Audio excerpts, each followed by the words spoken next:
Praise the lord. ప్రియమైన సహోదరులందరికీ mirror of Christ తరపు నుంచి శుభాలు. ప్రియమైనటువంటి వాళ్ళారా, మీరందరూ బాగున్నారని విశ్వసిస్తూ ఉన్నాం. విన్న వాక్యాలను తప్పకుండా షేర్ చేయండి. పరిచర్య బహుభారం కలిగి ఉన్నది, సహకరించడానికి ముందుకు రండి. మరి ఈరోజు దేవుడు మనతో మాట్లాడుతున్న బలమైన మాటలను బట్టి బలపరచబడదాం. కీర్తనల గ్రంథము 103వ అధ్యాయము 13వ వచనము. యెహోవా తన యందు భయభక్తులు గలవారి ఎడల జాలిపడును. దేవునికి మహిమ కలుగునుగాక.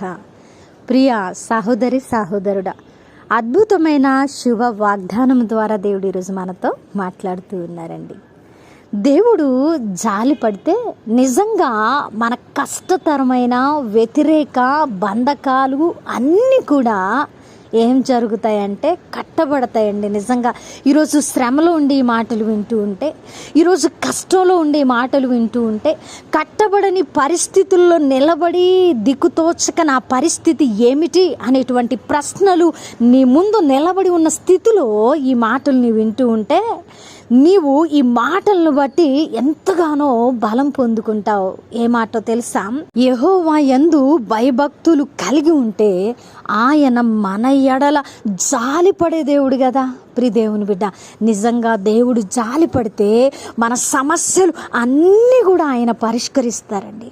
దేవుడు మన పరిస్థితులను బట్టి జాలి పడితే మన స్థితిగతులు అన్నీ కూడా మార్చివేస్తారండి. అయితే ఈరోజు దేవుడు మనల్ని చూసి, మన పరిస్థితులను చూసి జాలి పడేటువంటి భక్తిని మనం చేయాలి.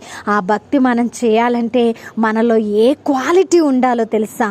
మనము యెహోవా యందు భయభక్తులు కలిగి మన యొక్క నడతలను మనము చక్కగా నడిచే వారంగా ఉండాలి. దేవుని బిడ్డ, ఆయన యందు నిజముగా భయము భక్తి గనక మనము కనపరుస్తూ ఉన్నట్లయితే దేవుడు ఖచ్చితంగా మనల్ని చూస్తారు, మన పరిస్థితులను ఎరుగుతారు, మన ప్రతి స్థితిగతిని కూడా ఆయన జాలితో ఆదరించి తగిన సమయమందు మన స్థితులను ఆయన మార్చేటువంటి దేవుడిగా ఉన్నారు. సంతోషమైన విషయం కదా. ఎన్నో రోజులుగా ప్రార్థిస్తూ, ప్రభువా నా పరిస్థితులు మారాలి అయ్యా, నా సమస్యలు కట్టబడాలి అయ్యా, నేను ప్రతి వ్యతిరేకతలో నిలబడి ఉన్నాను ప్రభువా, నాకు సహాయం చేయని ప్రార్థిస్తున్నావు కదా. అయితే ఈరోజు దేవుడు మాట్లాడుతున్నారు, నేను నిన్ను బట్టి, నీ పరిస్థితులను బట్టి, నీ సమస్యలను బట్టి ప్రియమైన బిడ్డ నేను జాలి పడేటువంటి దేవుడను. అయితే నేను జాలి పడాలంటే నువ్వు భక్తిహీనుడిగా, లోకంలో ఉన్నటువంటి వ్యక్తిగా, చాలని భక్తి చేసేటువంటి వ్యక్తిగా, మొక్కుబడులు చెల్లించేటువంటి వ్యక్తిగా, అవసరాల కోసం నా దగ్గరకు వచ్చేటువంటి వ్యక్తిగా కాకుండా నా యందు భయభక్తుల్ని నిలిపిన వ్యక్తిగా ఉంటే ఖచ్చితంగా నిన్ను నేను ఆదరించే దేవుడను, జాలి పడే దేవుడను, కట్టేటువంటి దేవుడను అని ఆయన మనతో మాట్లాడుతున్నారండి.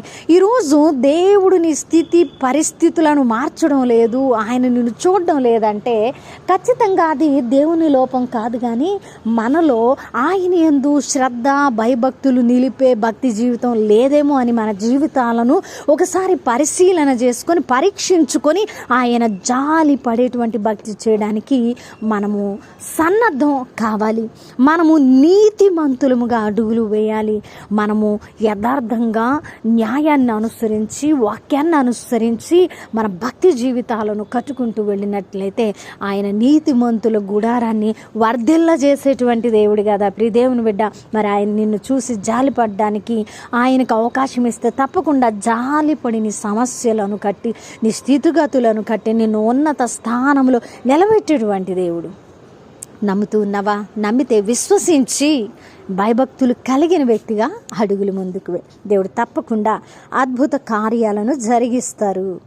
వినవాక్యం ఫలింపు కొరకు ప్రార్థన. పరిశుద్ధుడా, గొప్ప దేవుడా, అద్భుతమైన మాటల ద్వారా మాతో మాట్లాడారు. అవును ప్రభువా, మీ యందు భయభక్తులు నిలిపితే మా మీద జాలి పడ్డమే కాదు ప్రభువా, మా జీవితాలలో ఉన్న ప్రతి సమస్యను కట్టేటువంటి దేవుడుగా మీరు మా పట్ల నాయన గొప్ప దేవుడిగా మీ కార్యాలను కనపరిచే దేవుడని మాతో మాట్లాడారు. అందును బట్టి వందనాలు.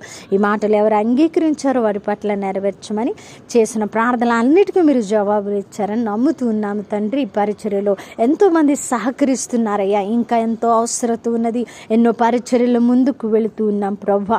అనేకుల హృదయాలను బలపరిచి నడిపించి పరిచర్యను వృద్ధి పొందించి మీ నామాన్ని మహింపరచుకోమని చేసిన ప్రార్థనకు దీవెన జవాబిచ్చారని నమ్ముతూ ఈ ప్రార్థన నజరేయుడైన యేసుక్రీస్తు నామమున సమర్పించి అడిగి వేడుకుంటున్నాం తండ్రి, ఆమేన్.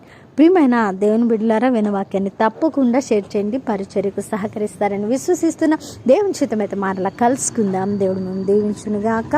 ఆమేన్.